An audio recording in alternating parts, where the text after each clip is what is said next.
This is an example of how to engage in a political debate. The court also ruled that Israel is plausibly committing genocide, and there is no evidence whatsoever, zero evidence, that since the court ruling, Israel has changed its tactics or its strategy in Gaza. This is an example of how not to engage in a political debate. 400 women shot in the genitals, their breasts cut off as terrorists played with their bloody breasts like a football. Glory, hallelujah. Women shot in their genitals, Norm. Glory. You should be a televangelist. Glory, hallelujah. Children burned to death and beheaded. Glory, hallelujah. Piers Morgan held a show in which he had Norman Finkelstein and Rabbi Schmuley debate the issue of Israel-Gaza conflict that's taking place. Now, Piers Morgan has this habit of trying to present himself on the one hand as a serious journalist, but on the other hand doing shows in which he's inviting people on who would probably be on Jeremy Kyle or Jerry Springer type show. So in this debate, there was lots of different discussions that were taking place, but what we saw with regards to the two, so on the one hand, Norman Finkelstein, what we saw with him was somebody who came across calm, collected, understood the situation, stayed focused on the points at hand, and was informed about what he was talking about. On the other hand, you had somebody like Rabbi Schmuley, who just simply wanted to attack Norman Finkelstein's character, even bringing in his parents, and started to bring in very emotional argumentation, started to appeal to the audience, was getting angry and aggressive for no reason, raising his voice. He was doing everything that you look at to say, well, this guy, it doesn't look like he's quite with it. He's a person who, because he can't have the objective, academic, informed discussion, tries to go to the gutter and argue real gutter points and starts to make up things. And some of the things that he made up were quite astonishing, really, and shows how little credibility he really has. Rabbi Schmuley gave this impression that Israel won the case, that ICJ ruled against there being a genocide committed by Israel, and that he claimed that Norman Finkelstein was lying about this. Why do I go after him ad hominem? I'm questioning his academic credentials. He just lied on international TV.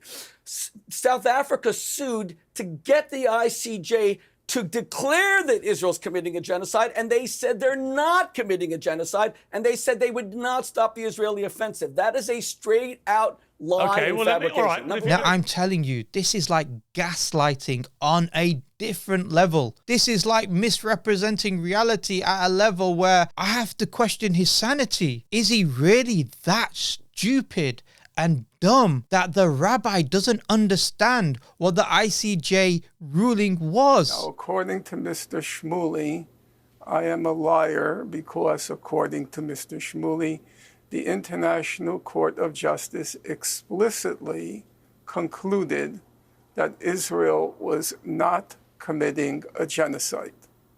Now, I would say that Mr. Schmuley is suffering from what I would call a Judeo-dementia, because there is no possibility on earth that any rational human being could have read the opinion or the ruling rendered by the International Court of Justice after the South Africa application and after the oral proceedings. There's no possibility on earth that any rational person can conclude that the International Court of Justice ruled that Israel was not committing a genocide. Let me explain to you, Rabbi. ICJ had a provisional ruling that they issued, and the provisional judgment was whether there was a plausible case for Israel to answer regards to the committing of genocide in Gaza? If the answer is yes, then the ICJ will now do a full investigation and full judicial process, which may take years, in order to adjudicate whether it actually has taken place. So the first question that's been answered by the ICJ is whether Israel's committing a plausible genocide. The answer to that was clearly yes. That it's plausible that Israel is committing a genocide. That's what the ICJ ruled. And that goes against Israel. That's not in favor of Israel. Now, your whole discussion, Rabbi, was all about how to discredit Norman Finkelstein on a personal level and on an academic level, claiming he's not a serious academic. Look, if anybody discredited themselves in that debate, it was you. And it was you on the very basis of the ICJ ruling. Piers Morgan, then, he made this point, and he made a contradictory statement. There's a growing feeling around the world, by the way, that Israel is now committing, as he put it, as the court said, a plausible genocide. I don't happen to think it is genocide they're doing, but what I do think is happening is that there is a shameful number of innocent women and children being slaughtered on a daily basis, and I don't see what the end game is other than the obliteration of most of Gaza and many people living there. He says, in his opinion, he doesn't believe that a genocide has taken place. But then at the end, he then says, but the only option he sees, or the only thing that he sees at the end of this conflict, is the obliteration of Gaza. Well, what is that then, Piers, if it's not genocide? And so how can you say you can't see a genocide, you don't think there's a genocide on the one hand, but at the same time believe that the only situation, only end game for Israel is the complete obliteration of Gaza, which is a genocide? Can you not see this contradiction, Piers? Hamas amongst over 1.5 million people, then you're going to get even more people around the world saying this is a senseless way of conducting war. Now, what do you say to that? I hear you. Okay. The Americans used something called a Norden bomb site, and they only bombed during the day, and they lost so many crews as a result. The British came to the Americans and said, are you guys crazy? You're sending your pilots to die during the day? And the Americans said, well, we want to make sure we are not hitting civilians. We're hitting military sites with this it was the second greatest invention after the atomic bomb of the Second World War, the Norden bomb site. That's not what you and the British did. You bombed at night indiscriminately, murdering millions of civilians. So by the definition of Norman Finkelstein, who says that whether you intentionally target civilians, which Israel does not, Israel loses hundreds of soldiers. But the whole point, with surgical strikes. Rabbi Wait, no, but I'm asking, but I need to put one question to Norman Finkelstein. Let me respond to your argument. Was Britain a terrorist state fighting the Nazis? Okay, yes or no? I will come to indiscriminately. Yes, I'd like to hear his response. Let me ask Norman that. He was trying to give the analogy of the carpet bombing and the indiscriminate bombing that took place by the British in World War II. And so what are you trying to justify here? Are you trying to justify that Israel is following the same policy and strategy as Britain, which is not to be concerned about the indiscriminate killing of men, women, and children, innocent people? Is that what you're trying to say? Because it protects their lives? Because if that's what you're saying, you're basically admitting that Israel's committing a war crime. And then he actually realizes this point, and then he goes, but Israel's not doing that. They're not trying to indiscriminate. Well, why give the analogy in the first place? Why give this as a justification? Why give this as an argument for Israel and what's occurring with the high numbers of civilian deaths that are taking place? Why give it if Israel's not doing that? So you completely undermined your own position. And what was really also interesting was Piers Morgan's response. What I would say to that, for what it's worth, is that there was huge regret over things like the carpet bombing of Dresden, which led directly to Cologne, Essen, Dresden. Which led directly, by the way. It was April 1945. I'm just saying. Let's go to Cologne. Let's go to Dresden. Let's go to Hamburg. Let me finish. Yes. Which led directly to the Geneva Convention to try and prevent these things happening again. Many people think what's happening now in Gaza is a form of that happening again. Because Piers Morgan said, hold on. He answered it very well, actually. He said, hold on. The carpet bombing of Dresden 2000 was one of the reasons why the Geneva Convention was set up in the first place, to prevent this type of war crime from taking place. You can't justify the war crime of Israel by appealing to another war crime. How does that make any sense? That doesn't make any sense whatsoever. Piers Morgan then made the point about how he asked the question about whether Hamas should be removed. Let me go to Norman Finkelstein. Norman, the question I would have for you is this. Do you accept that Hamas need to be removed from power in Gaza? Now, this is the classic bait and switch approach. This is the way to reframe the discussion. I think Piers Morgan probably got something in his ear to say, oh, look, you need to be harder on Norman Finkelstein, you need to reframe it, you need to become more pro-Zionist, whatever was said to him. So what they do is they try to reframe the discussion about Hamas. Oh, Hamas are evil, aren't they? Hamas need to be removed. Hamas have no justification whatsoever. So what then occurs is, well, Israel are ultimately doing something good, which is to remove Hamas, but the way that they're doing it may be disproportionate. I have to say, I do think it's a very simple question, and it goes right to the heart. No, it's not. It goes right to the heart of Israel's argument about why they are continuing to execute the war. Piers, so I have to ask you, Piers, if you believe that Hamas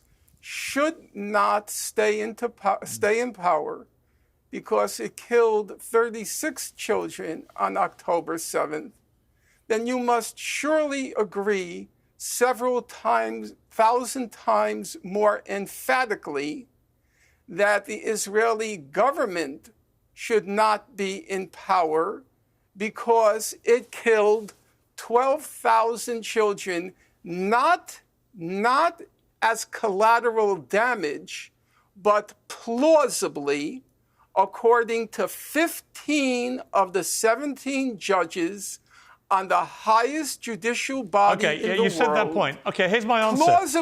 Here's my answer to you. Here's my answer. And a genocide. Here's my answer. And Norman Finkelstein, he's aware of this. And what he wants to do, he wants to say, look, let's take a criteria. And if we have a criteria, then we need to apply it both on Hamas and upon Israel. If we apply it upon Hamas because they've killed children, then let's apply it to Israel. And so our desire to remove the Israeli government should be even greater because they've killed 13,000 children in Gaza. So surely they should be removed. And when Piers Morgan was asked this question directly, he made this point. And in response to your question, Norman Finkelstein, about Israel's government, no, I do not believe they should continue, actually. I think this government has lost the faith of its people. I think Netanyahu in particular has lost all confidence and popularity with the Israeli people, who blame him for what happened on October the 7th. And so, no, I don't think they should stay in power, actually. I think both countries should have new leadership and new governments. That's my answer. But again, I'll just come back to you. Norm is saying, but hang on. I don't equivocate either with the other. You can divorce the two questions. You can say, after October the 7th, should Hamas stay in power, yes or no? And then you can have a question mark about whether this current Israel government should stay in power because of the way they responded. They're two different questions. And what's interesting is what Piers Morgan is saying is using a different criteria. He's trying to say, well, yeah, the Israeli government should be removed because they've lost confidence of the people, they've lost trust, policies, etc., etc. Almost like it's a democratic process, that they have to go through in order to remove them. But Hamas, no, that's different. The different criteria is that they're just evil. They have to be removed by any means necessary, including violent means. Well, hold on.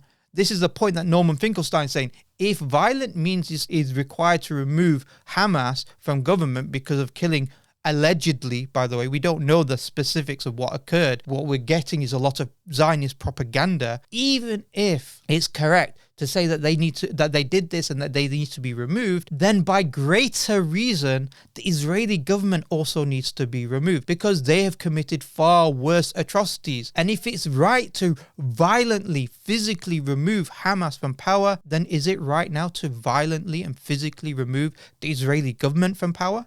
That people, that states should be engaged in this?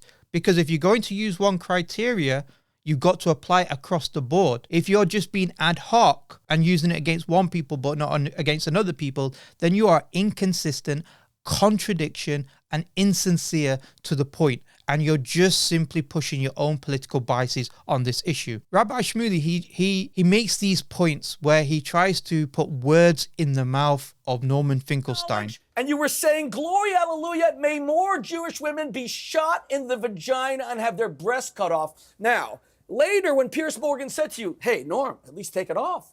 At least delete it. You now admit 1,200 died. And you know what you said? It's part of the historical record. So you are a fraudulent historian by your own admission. You said this fraud that you are thrilled that Jews were shot in the vagina, women were gang raped. Where he tries to say that Norman Finkelstein was celebrating and was so happy that women were gang raped. He was so happy that women had their breasts cut off. He was so happy that women were, shot in their private parts. He's so dishonest. He cannot present what Norman Finkelstein says, but he does this as a way to, discredit him and try to play to an audience and try to evoke emotions. But the problem with Rabbi Schmuley is that he just doesn't come across as credible. When you start saying 400 women were shot in their private parts, 400 women were gang raped or had their breasts cut off, where's he getting this 400 from? 400 women shot in the genitals, their breasts cut off as terrorists played with their bloody breasts like a football. Glory, hallelujah.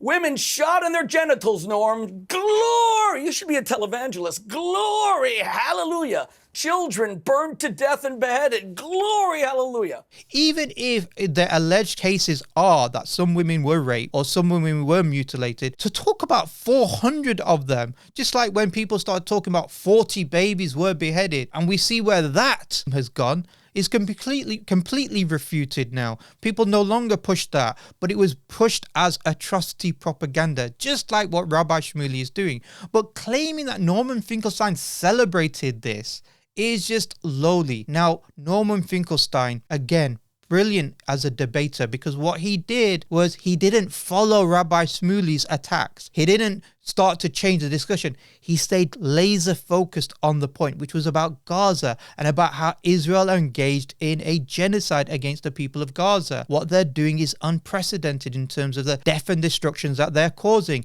And he made the point, which is a really, is a very good point, is a very beautiful point that he made, which was that, look, there's a temptation to defend my character. There's a temptation to defend my academic credentials, but I don't want to do that. I want to stay focused on the discussion. The issue before us is Gaza. It's not me. Now, there is a temptation, obviously, on my part to defend my professional honor and my personal honor, but I am going to forego that. I'm going to withstand that temptation and end on the note that this conversation began and was supposed to continue. Now, I would want to end on the note, as you know, Piers, genocide is the crime of crimes under international law. To be plausibly guilty of the crime of genocide, it's a very, very high standard, a very high standard. And it seems to me, require a very high degree of dementia to deny that crimes on a vast scale are occurring in Gaza. And stay focused upon the facts of the discussion and not trade these ad hominem attacks or try to defend. So really in the debate, it was very clear. Rabbi Schmuley came across as this crazed individual, very arrogant, very angry, very unhinged in the discussion, just attacking any individual not engaged with the argument, didn't come across sincere, didn't come across academic, didn't come across, objective in his analysis. He just came as a pro-Zionist propagandist. And Norman Finkelstein, even if you want to disagree with him, he came across calm. He came across respectful. He came across as though he understood the subject matter and therefore was a credible discussion. And Piers, you need to stop this, inviting the crazy gang to come. You invite people from different perspectives. But if you're going to invite a professor, an academic, a person who has studied this in depth for 40 years, why are you bringing somebody whose only claim to fame was the spiritual advisor to Michael Jackson to be the opponent? This isn't Jerry Springer. Understand that journalism is meant to be respectful, is meant to be objective, and is meant to fundamentally get at the truth, not reframing things in order to push an agenda. And this is what we try to do here at Political Alchemy. Jazakallah khair. Assalamu alaikum wa rahmatullahi wa barakatuh.